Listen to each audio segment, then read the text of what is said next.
Gavin was no world beater, but in announcing him, Rupert's outfit, Restore Britain, they'd said we need people who know their way around Westminster and how the system works, and he'll add, invaluable, make an invaluable contribution to Restore Britain.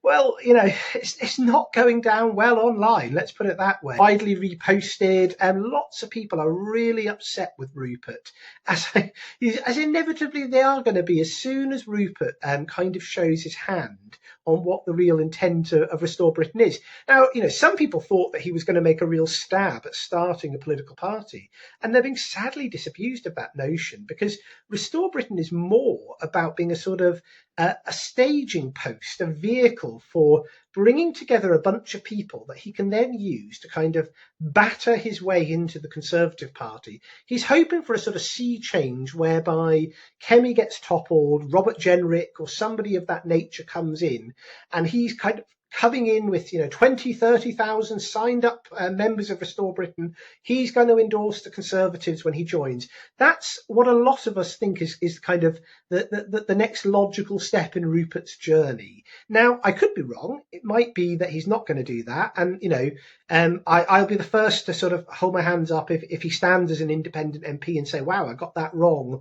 or if he starts his own political party. I could well be wrong, but my instinct at the moment is that he's looking for a pathway into the Conservative Party, and the appointment of people like Gavin. This is all about sort of smoothing the way.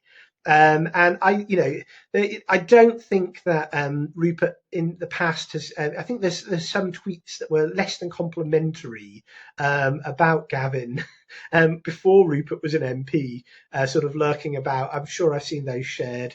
Look, you get strange bedfellows in politics, but Gavin Williamson joining Restore Britain, it's definitely not going to go down well. And I just think it shows, the sort of that it's not going to go that well, and there's going to be a lot of noses put out of joint by the end of this thing. And my advice is, just focus on political parties for the most part. And don't try and ride two horses, be in Restore Britain and in Reform UK. Just leave them to do what they want. Reform UK, we've got a lot to be getting on with. There's going to be a lot of opportunities for members to sort of shape the direction of the party. That's where people should put their focus. But I'm not telling anybody what to do. It's your right to do as you wish. But for me, I think they're a dead end. Returning to Advance UK, I think, has